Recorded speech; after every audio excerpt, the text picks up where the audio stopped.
Eu vou apresentar o projeto feito na disciplina de Projetos de Circuitos Lógicos da Universidade Federal da Bahia, que consiste em um computador simulado com uma UCP, memória de dados e memória de programa,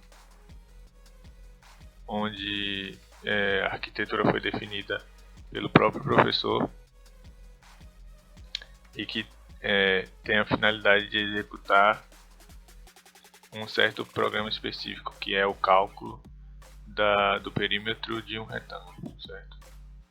Então temos aqui os componentes na visão principal do circuito, certo? Que é a mais externa possível, onde vemos um botão que eu implementei para facilitar os testes, onde ele zera o contador de programa e ele zera o registrador de instrução e define algumas configurações lá dentro da UCP para que quando o programa venha executar novamente não quebre de alguma forma, certo? Devido ao clock ou etc. Temos a fonte aqui, que é uma constante 1, e o clock, certo?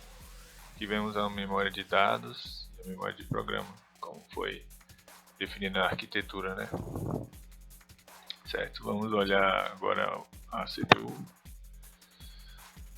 Bom, primeiramente, iremos ver aqui, temos o circuito de registradores, que é onde está guardado todos os registradores, a ULA. Temos aqui as entradas e saídas, certo? E temos aqui a unidade de controle. Vamos olhar a ULA, que é o circuito mais simples implementado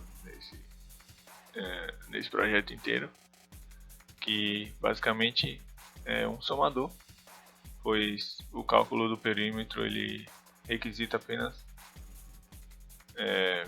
a soma dos lados, né? Então não houve a necessidade de implementar outras operações lógicas e aritméticas, certo?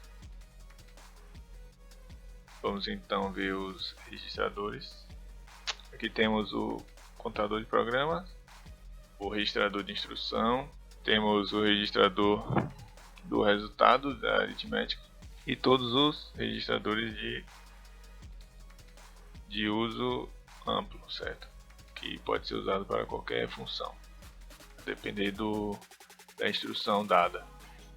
Vemos que tem dois decodificadores aqui para definir qual registrador terá acesso às saídas de dados, certo? Saídas de registradores que possuem duas, do RX e o RY, definidas também na arquitetura. Os outros registradores para uso específico também possuem saídas aqui, certo? Todas essas saídas irão para a unidade de controle, que define basicamente como esses dados serão usados, em que barramento e qual a direção deles, certo? A unidade de controle aqui, basicamente consiste no decodificador das entradas e das saídas e de alguns flip-flops que tem algumas funções específicas. Esse primeiro flip-flop aqui, ele tem a função de definir quando o segundo flip-flop poderá ser alterado. Por quê? Porque quando eu iniciar o contador do PC, se o clock estiver alto, ele não irá buscar a instrução que está referenciada no endereço de memória do contador de programas, porque a instrução ela sai buscada na borda de subida do clock, certo? Então se tiver um aqui no clock e ele iniciar o ciclo, ele não iria buscar a instrução e colocar no registrador de instruções. Por isso, esse registrador, quando está em 0, ele desabilita a alteração desse segundo registrador. E aí quando ele vai para 1, ele fica em 1 até reiniciar o PC de novo, entendeu? Este segundo flip-flop, ele tem o papel de definir em qual momento o circuito está, pois o circuito foi dividido em 2 momentos. Cada período do clock ele executa um, certo? O primeiro momento é quando ele está em 0, que é o momento de busca de instrução e de armazenamento no registrador de instruções, e quando ele está em 1, é o momento onde ele executa a instrução de fato e incrementa o contador de programas.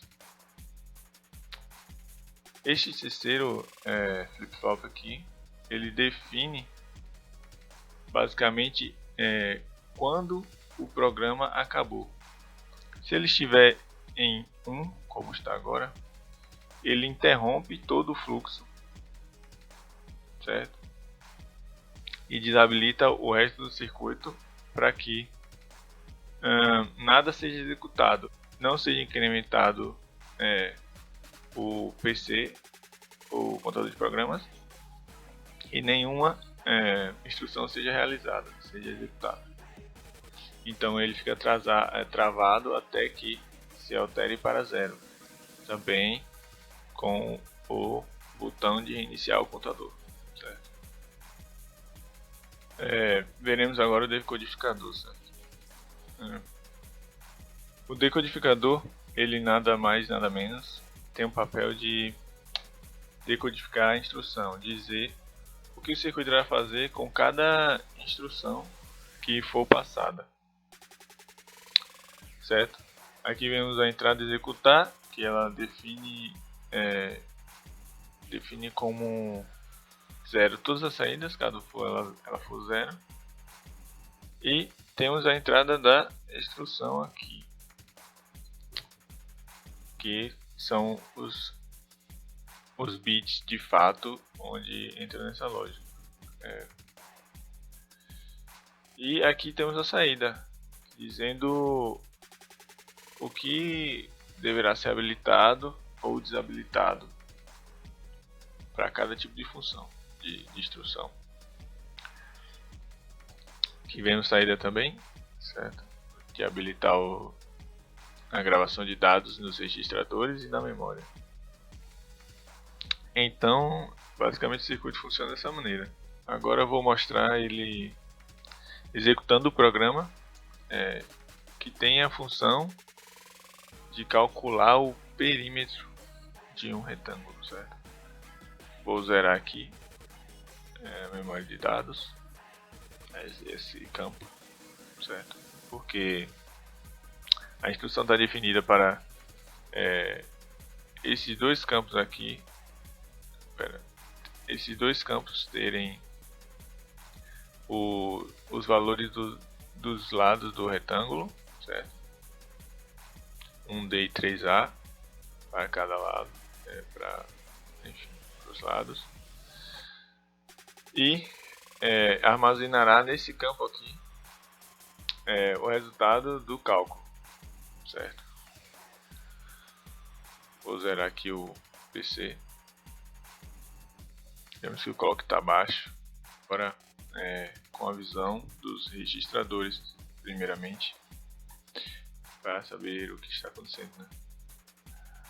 Beleza, ele buscou a instrução, executou, colocou o valor 1D aqui no registrador 0, executou de outra, colocou o valor de R0 em R1, somou os dois, que é a soma dos dois lados iguais, e colocou em R0. Aí ele buscou a instrução, colocou 3A em R2, ele colocou o valor de R2 em R3, aí agora ele vai somar o valor de R2 e R3 e colocar em R2 o resultado, que veio de RA, certo? Aí agora ele somou o valor de R0 e R2 e colocou em R1, depois de ter colocado em RA. Então, esse foi o fim do programa. Vamos lá agora para ver e veja que o resultado está aqui da soma, certo? Vemos que o controle de programa ficou travado numa posição e o clock continua rodando. E nada está sendo alterado mesmo com a alternância do clock.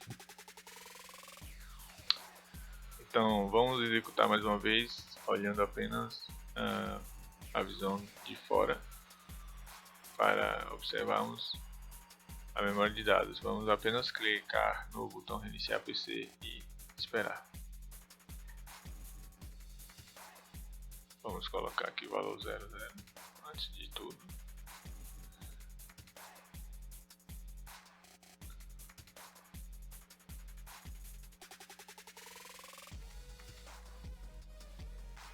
Veja que ele executa sequencialmente aqui as instruções.